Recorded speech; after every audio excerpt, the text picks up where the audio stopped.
नमस्कार, स्वागत आप सभी का। ग्लोबल अड्डा आप देख रहे हैं और मैं हूं आपके साथ पुनीत मिश्रा।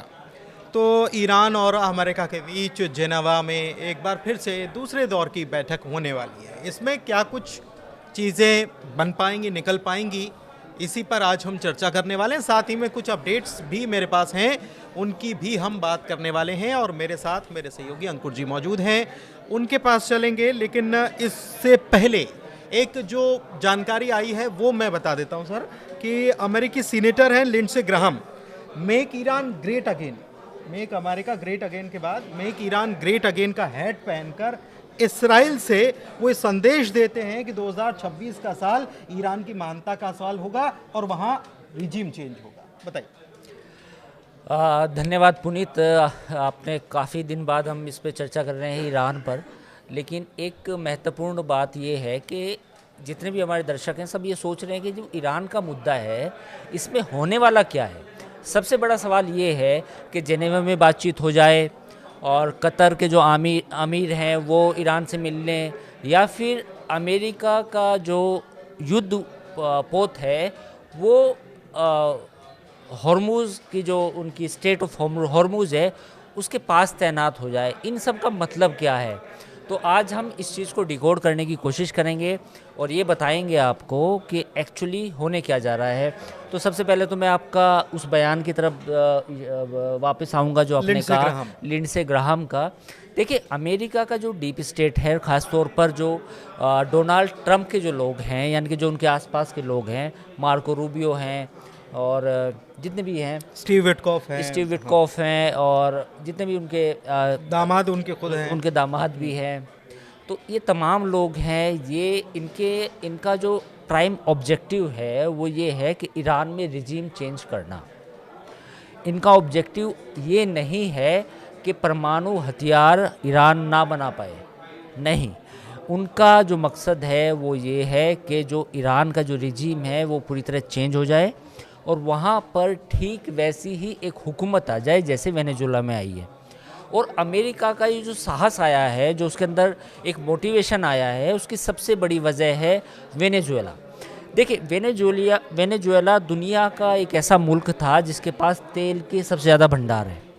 तो अब उनको लगता है कि ईरान जो दुनिया का चौथा सबसे बड़ा मुल्क है ऑयल और गैस में, उस पर भी अमेरिका की एक पपेट गवर्नमेंट वहाँ पर हो और वहाँ पर अमेरिकन कंपनियाँ काम करें, तेल निकालें या अमेरिका उस तेल को पूरी दुनिया में बेचे। तो अब ये स्ट्रेटजी जो एक नैरेटिव है या एक तरह से डॉक्ट्रिन है, ये डॉक्ट्रिन पहले परमाणु हथियार वाली थी कि ईरान को रोकना है, कंटेन करके रखना है।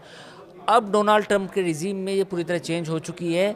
नाउ दे आर फोकसिंग कि हमें वेनेजुएला 2.0 बनाना है। लेकिन वेनेजुएला 2.0 तो ईरान वेनेजुएला नहीं है ना। ये क्या मतलब, ठीक है वेनेजुएला को आपने कर लिया, लेकिन आप इसको ईरान को इतने हल्के में लेंगे और ईरान की ताकत को क्या नहीं समझ रहे हैं। ख़ास तौर पर तब अभी जब जो हालात बन रहे हैं, लगातार खबरें आ रही हैं कि चाइना ने एक सैटेलाइट इमेज जारी कर दी और ये बता दिया कि मिडिल ईस्ट में कहाँ कहाँ पर अमेरिका के थर्ड और पैट्रियट सिस्टम लगाए गए, एयर डिफेंस सिस्टम। तो चाइना मदद कर रहा है, रशिया से लगातार Mi-28 और तमाम तरीके के हेलीकॉप्टर्स और तमाम साजो सामान जो है वो पहुंचाया जा रहा है। तब वेनेजुएला और ईरान का अगर कंपैरिजन करना कोई मतलब अलग बात नहीं लग रही है आपको कि कुछ भी अजीब सी बात है ये? बिल्कुल पुनीत, आपके सवाल बिल्कुल जायज़ है। एक एक बात आपने कही बिल्कुल सही है। वेनेजुएला का जो मिलिट्री पावर थी वो बिल्कुल एक तरह से बहुत कम थी ईरान के मुकाबले। ईरान को टैकल करने के लिए जो समय लग रहा है वो उसकी वजह यही है। अगर ईरान वेनेजुएला जैसा कंट्री होता तो वो अभी तक वहाँ पर ये सब चेंज हो चुका होता।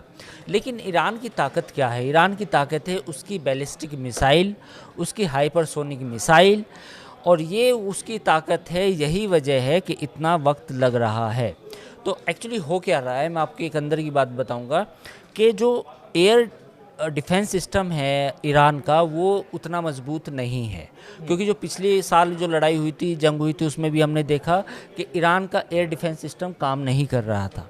उसकी वजह ये है कि ईरान ने उस तरफ इतना ध्यान नहीं दिया या इतना इन्वेस्टमेंट नहीं किया या उसे इतनी सोफिस्टिकेटेड टेक्नोलॉजी नहीं मिली। लेकिन ईरान का जो बैलिस्टिक और हाइपरसोनिक मिसाइल का जो जखीरा है उसको कैसे रोकना है, स्ट्रेटजी उसकी बन रही है।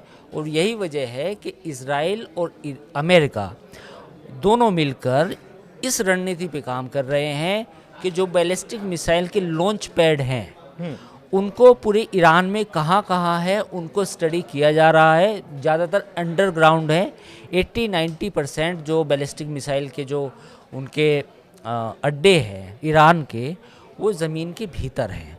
तो उन अड्डों की पहचान की जा रही है सैटेलाइट के थ्रू। तो अमेरिका और इजराइल जब दोनों मिलकर अटैक करेंगे, मेरी बात को गौर से सुनिए, मैं इजराइल का नाम भी ले रहा हूँ, जबकि लोग इस बात को अभी नहीं मान रहे कि जब अमेरिका अटैक करेगा तो इजराइल उसमें साथ नहीं देगा, ऐसा भी कुछ सोच सकते हैं। लेकिन मेरा मानना ये है कि इस बार जब भी अटैक होगा उसमें 100% 200% इजराइल भी शामिल होगा और जो बैलिस्टिक मिसाइल के ठिकाने हैं सिर्फ और सिर्फ उनको टारगेट किया जाएगा। और अमेरिका की स्पेशल फोर्सेस जो होंगी वो भी तेहरान में आएंगी और उनका निशाना होगा खामनेई।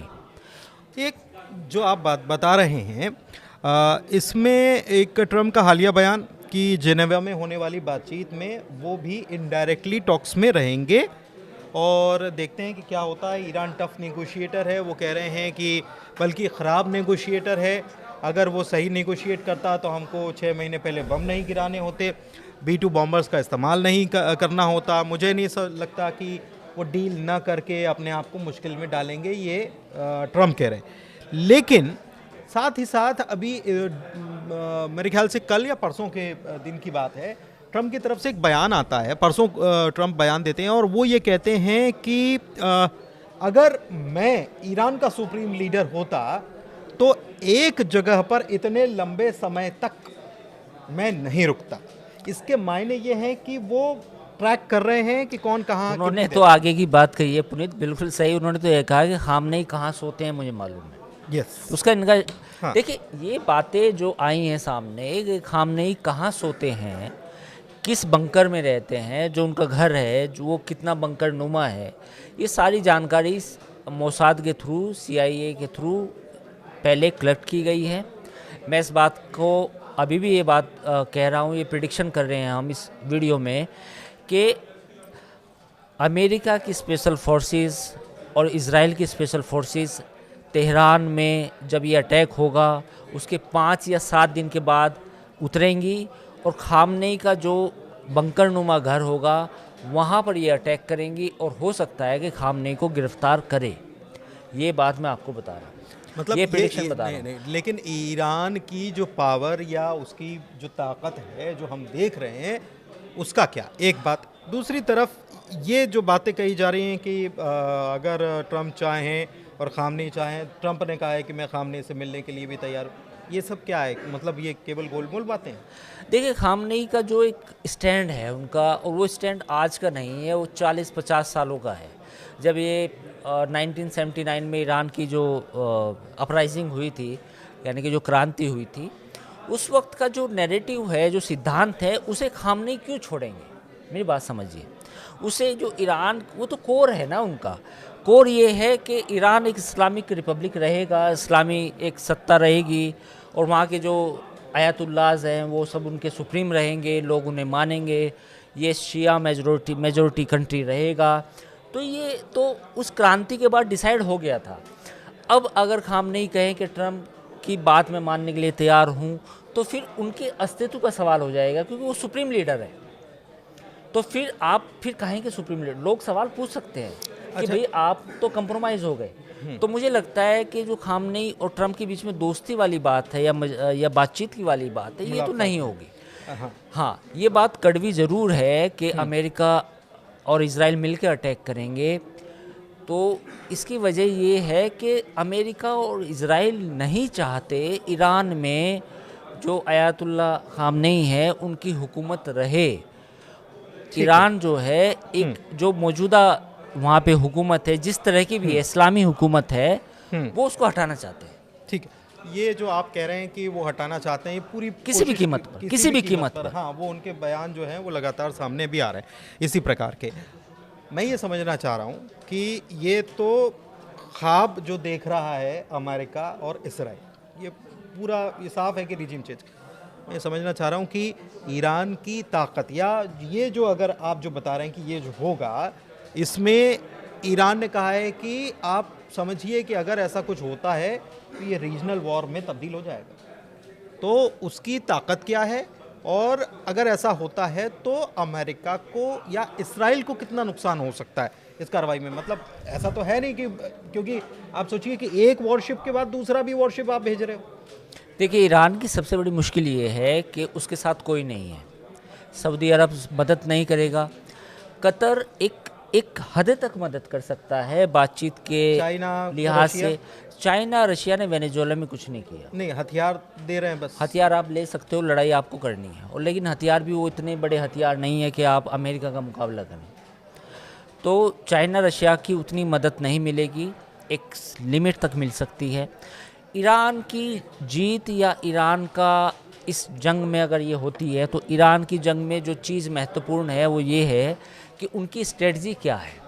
अगर IRGC और रेवोल्यूशनरी गार्ड जो मिलके एक ऐसी स्ट्रेटजी बनाए कि इस जो ये लड़ाई चले इसको लंबी खींच दें, मतलब इसको 1 महीना 1.5 महीना इतनी अगर ये लंबी चलती है तो ये ईरान की जीत होगी। लेकिन अगर उनकी स्ट्रेटजी फेल होती है, अमेरिका जितने भी उनके ठिकाने हैं उनको तबाह कर देता है, उन पे बम डाल देता है, अमेरिका और इजराइल के कमांडो तेहरान में उतर जाते हैं, तो मुश्किल वाली बात हो।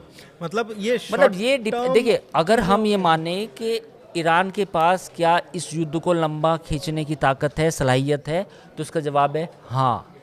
लेकिन ये डिपेंड करेगा जब आप युद्ध में जाते हैं तो उस समय आपकी रणनीति क्या होती है, उस समय आपकी स्ट्रेटजी क्या होती है, आप कितने अच्छे तरीके से लड़ते हैं। लेकिन 12 दिनों में हमने देखा कि ईरान ने खींचा तो था, और वो अमेरिका और इजराइल दोनों के मतलब पसीने छूट जाना, ये कहना गलत नहीं होगा। नहीं, मैं तो ये बात मानता हूँ कि पूरे मिडिल ईस्ट में ballistic missile, hypersonic missile technology में अगर कोई मुल्क है जिसके पास वो ताकत है तो वो ईरान है, पूरे मिडिल ईस्ट में। इसमें कोई दो राय नहीं है, इसमें कहीं कोई दो राय नहीं है। सवाल क्या पैदा होता है, देखिए पुनीत, जब आप जंग लड़ते हैं तो आपको मदद की भी दरकार होती है, क्योंकि आज का जो जंग है, जो सूरत हाल है, उसमें आपको टेक्नोलॉजी की ज़रूरत पड़ती है, उसमें आपको नए नए हथियारों की ज़रूरत पड़ती है। तो अगर वो कहीं से सप्लाई होने शुरू हो जाए, अब फ़र्ज़ कीजिए, ये एक हाइपोथेटिकल एक सिनेरियो है, अगर ईरान की मदद चीन और रूस मिलकर करनी शुरू कर दे तो ये जंग लंबी खिंच सकती है। अमेरिका और इजराइल के बहुत सारी मुश्किलात पैदा हो सकती हैं। अगर सऊदी अरब, कतर ईरान के सपोर्ट में खुल के आ जाए तो भी ये जंग लंबी खिंच सकती है, या मैदान खाली छोड़ दें। हाँ, बदकिस्मती खिलाड़ी नहीं है। हाँ, बदकिस्मती क्या है? बदकिस्मती ये है कि ईरान को जो भी कुछ करना है वो खुद अपने दम पे करना है। यही वजह है कि हमने इस वीडियो के शुरू में कहा कि ऐसे हालात ऐसे हो रहे हैं। हम आप झूठी तसल्ली कहें कि भाई नहीं ऐसा कुछ नहीं है, लेकिन अभी हालात क्या है कि ईरान को जो भी जंग लड़नी है अमेरिका के साथ वो अपने दम पे ही लड़नी है। एक चीज़ मैं आपसे समझना चाह रहा हूँ, अपने दम पर लड़नी है। ये जो पहले दौर की बैठक, दूसरे दौर की बैठक और फिर क्या तीसरे दौर की बैठक होगी, 1 महीने का जो ट्रंप वक्त देने की बात कर रहे थे, या फिर बहुत जल्दी अमेरिका कोई एक्शन ले सकता है शॉर्ट में? मुझे लगता है कि जो 3 ये बैठकें हैं इसके बीच में कुछ हमला हो सकता है। वजह क्या है? वजह ये है कि ईरान इस चीज़ को लंबा खींचना चाहता है अपनी प्रिपरेशन को बढ़ाने के लिए, और अमेरिका और इजराइल दोनों मिलकर एक मौके की तलाश में। ये बोल रहे थे कि 10,000 के करीब भंडार है मिसाइल का ईरान के पास, और एक बार में 2,000 दागने की ताकत है। अगर 2,000 दागी और 2,000 में से अगर 1,000 भी इधर उधर चली गई तो हालात मुश्किल पैदा कर देगा। मैं यही तो कह रहा हूँ, अमेरिका और इजराइल की जो तैयारी है वो तो ये है कि भाई हम इनको रास्ते में एक डिफ्यूज़ करेंगे, उनके ठिकाने नेस्तनाबूद करेंगे। लेकिन मैंने क्या कहा, ईरान की ताकत इस बात पर निर्भर है कि जब जंग शुरू होगी तो ईरान कितने अच्छे तरीके से जवाब देता है। अगर उसने अच्छे तरीके से जवाब दिया तो ये जंग लंबी चलेगी, लेकिन अगर उसके रेवोल्यूशनरी गार्ड, उसकी जो फ़ौज है, उसकी जो कमांड है, उसमें अगर एक सिंक्रोनाइजेशन नहीं हुआ, वो एक साथ नहीं लड़ पाए, उनका कम्युनिकेशन फेल हो गया, बहुत सारी चीज़ें होंगी। नहीं, लेकिन एक चीज़ है कि 12 दिनों के जो जो जंग हुई थी उसमें बहुत सारी चीज़ें फेल हुई थी ईरान की, कम्युनिकेशन तमाम चीज़ें उसको, लेकिन उनका जो सिंक्रोनाइजेशन या जो कोऑर्डिनेशन आपस में था फोर्सेस का, उसकी वजह से ईरान आज भी निगोशिएट कर रहा है, मीटिंग कर रहा है अमेरिका से। बिल्कुल, बिल्कुल। मैं वही कहता हूँ कि अगर उनका सेंट्रल कमांड बिल्कुल मजबूत रहा, यानी कि जो उनके टॉप कमांडर हैं, वो बिल्कुल एक जगह बैठे रहे और एक जगह चीज़ों को उन्होंने मैनेज किया, तो ये जंग लंबी खिंचेगी। और अगर उसमें कुछ कहें कि बिखराव आ गया, तो फिर इसका फ़ायदा अमेरिका और इजराइल उठाएंगे।